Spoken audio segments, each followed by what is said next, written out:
आप रामचरितमानस की चौपाई पढ़ो तो उसमें शंकर जी के श्रृंगार का वर्णन आता है।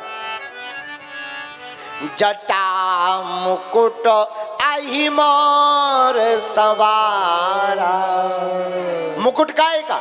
जटाओं का। बढ़िया जटाएं ली, बढ़िया तरीके से बांधी। बोले हाँ ये बहुत अच्छा। अब भृंगी बोले मुकुट तो होगा पर मोर कहाँ है? मोर। तो नंदी बोले ये मोर कैसा होता है? बोले लंबा लंबा लटका रहता है, आगे लटका रहता है। अब मोर कहाँ मिले? वो हाँ कौन जनरल स्टोर की दुकान है कैलाश पर्वत पे। नंदी बोले चिंता मत करो। नंदी भागा भागा गया, पतले पतले पीरे पीरे लाल लाल सांपों को पकड़ा, छोटे छोटे सांपों को पकड़ा, उनका मुंह बांध दिया और मुंह को रख दिया जटाओं में, पूंछ लटका दी सामने। बोले आहा क्या मोर हो गया है। तो आही मोर सवारा, आही माने सांप, सांप का मोर बनाया। अब कहा कि मोर तो हो गया। बोले अब? बोले लड़का को फेशियल नहीं भावा, फेशियल होना चाहिए, पाउडर तो है ही नहीं। अब पाउडर कैलाश पर्वत में कहां रखो? नंदी बोले पाउडर कैसा होता है? बोले सफेद। अरे बोले वो अभी व्यवस्था। नंदी भागे भागे गए, 5 किलो भस्म उठा ले आए, राख लगाई शंकर जी के। अब आदमी को पाउडर लगा तो मुंह में, शंकर जी को पूरे शरीर में, नक सिख, पैरों से लेके सिर तक। अच्छा एक होता है लगाना, एक होता है थोपना। लगाना किसे कहते? बढ़िया ऐसे लगा दो, बढ़िया ऐसे ऐसे हाथ करो, बढ़िया ऐसे ऐसे करो, इसको मिलाओ, इसको कहते लगाना। और थोपना भस्म लाई। अब आप विचार करो शंकर जी का रूप कैसा? कर्पूर गौरम करुणावतारम, ये शंकर जी के रूप का वर्णन है इसमें। भगवान शंकर का रूप कैसा? कपूर जैसा सफेद, और सफेद के ऊपर भस्म भुरक दी जाए। आप विचार करो कितना दिव्य रूप लग रहा होगा। कहा भाई लड़का का फेशियल तो हो गया, पाउडर तो हो गया। बोले अब शेरवानी ले आ।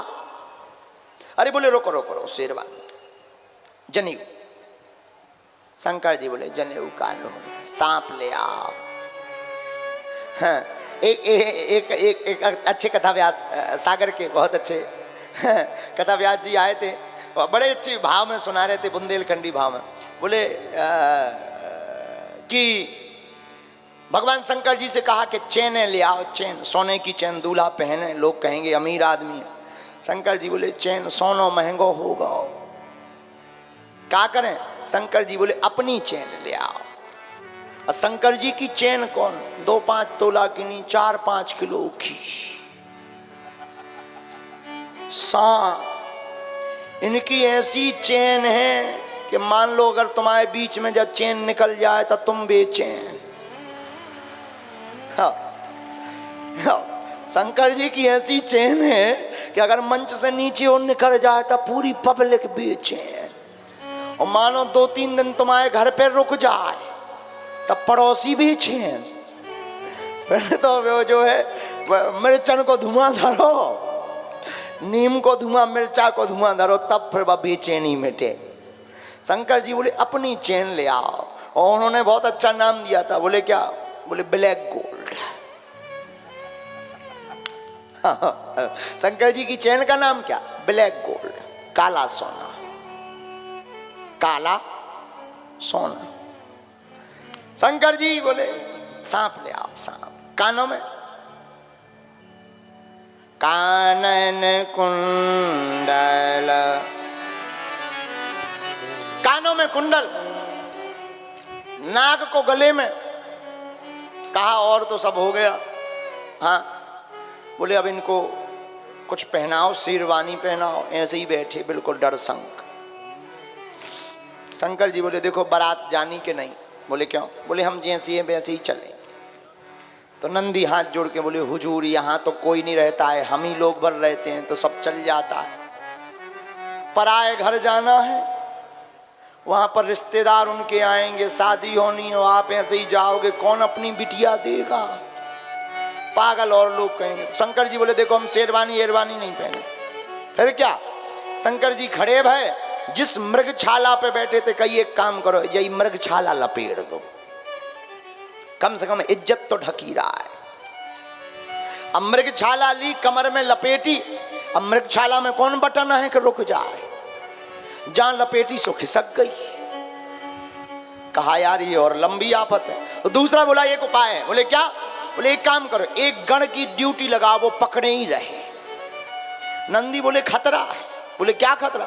बोले कहीं भांवर के बीच में उसका हाथ दर्द करा, उसने छोड़ के दूसरे से पकड़ना चाहा, कहीं अगर छूट गई भांवर के बीच ही में तो पूरी इज्जत बाहर।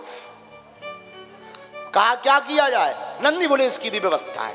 नंदी भागे भागे गए और बेल्ट उठा ले आए 2.5 हाथ को। बेल्ट, सांप, और सांप को कमर में कस के बोले सुनो, दुनिया खिसक जाए तुम ना खिसकियो, पूरी इज्जत तुम्हीं पे आए। सांप बोलो हम शादी में डांस ना कर भी। नंदी बोलो डांस बाद में कर लियो। अबे नहीं बाद में, अबे नहीं, अबे तो तुम बिल्कुल चपे रहो। सांप बोलो ठीक है। अब लाइट, कहा कि बारात जाएगी तो हेलोजन रखवे वालों तो को चाने। शंकर जी बोले को रुपया खर्चा करे, अपनी हेलोजन ले आओ। शंकर जी की कौन सी हेलोजन? बोले चांद उठा ले आओ, माथे पे चंदा लगा दो, इससे बड़ी हेलोजन हो सका। अच्छा बारात देखो, एक संत का बड़ा अच्छा भाव है। पार्वती जी का जब विवाह तय हुआ तो गांव में बात चल रही थी पार्वती जी के दूल्हा की। जहां पार्वती जी हिमवान नगर में, जहां हिमवान जी रहते थे, वहां बात चल रही थी। आपस में माताएं बात नहीं करती रहती हैं कि उनका दूल्हा तो बढ़िया नौकरी करता है, बहुत अच्छा है, सुना है कि बहुत पैसे वाला है, ऐसा है वैसा है, परिवार वाले भी बहुत अच्छे हैं। तो वहां बात कर रही थी माताएं आपस में। बोली पार्वती जी को तो बड़ा सुख है। बोले क्यों? बोले लाइट का कभी टेंशन नहीं, कनेक्शन कभी कटना नहीं। बोले क्यों? बोले जब जिनके माथे ही पे चंद्रमा हो उनकी लाइट कब जाएगी। और बोले दूसरा सुख? बोले दूसरा सुख क्या है? बोले पानी कभी भरना नहीं है। बोले क्यों? बोले मस्तक पर गंगा, जब पानी चाहे सो कई लो डाल दो, सो भगवान शंकर है सो टेढ़ो मूड करो। कहा बिटिया को बड़ा। बोले एक और सुख है बिटिया को। बोले क्या? बोले कभी कपड़ा भी प्रेस नहीं करना। हाँ ये भी सुख है। बोले क्यों? बोले भाई पहनता ही नहीं है, जब पहना तो नहीं है सो प्रेस को करे। बिटिया को ही ये भी सुख है। और बोले चौथा सुख? बोले चौथा भी सुख है। बोले रिश्तेदार कभी आना नहीं है। बोले क्यों? बोले रिश्तेदार जिंदा उनके हैं ही नहीं, मरे वाले ज्यादा आउत नहीं है। बोले मरे कौन है? बोले भूत है। तो कहा बिटिया को 4 सुख बहुत अच्छे हैं, कुछ भी कहो, दूल्हा तो बहुत अच्छा मिलो। बोले क्यों? और बोले एक और सुख है 5वां। बोले क्या? बोले सिक्योरिटी दमदार। बोले क्यों? बोले कैलाश पर्वत पे रात की के बाप में दम है कि चढ़ जाए। किसके बाप में दम है कि चढ़ जाए? किसके बाप में दम है कि चढ़ जाए कैलाश पर्वत? इतनी बर्फ अब हम लोग कहाँ चढ़ पाए? एवरेस्ट, माउंट एवरेस्ट की चोटी सबसे ऊंची है, उतने में भी कई लोग तबक गए, आज लो 13 ही हो गई, शरीर नहीं मिलेगा। तो बोले सिक्योरिटी भी दमदार है। 5 सुख बिटिया को बहुत अच्छे हैं पार्वती को। ऐसी शंकर जी की महिमा गाई जाती है। तो अब शंकर जी करने बढ़िया मृगशाला पहन ली, भस्म लग गई, अब हाथ में त्रिशूल लिया, डमरू लिया, श्रृंगार हो गया, दूल्हा तैयार, दूल्हा तैयार। अब शंकर जी बोले अच्छा जो बताओ हम लग कैसे रहे? नंदी बोले आज बहुतों गजब लग रहा है। कैसे? आज लोग कछू पहनो ही नहीं है, बहुत दिन बाद आज कछू ढके ढके लग रहा है, बहुत गजब लग रहा है, बहुत अच्छे लग रहे हैं, दूल्हा तो हो आप। शंकर जी ने जैसी तारीफ, भोले बाबा तो भोले हैं, बहुत भोले हैं, एकदम भोले सीधे साधे। उन्होंने डमरू लें और डमरू बजाने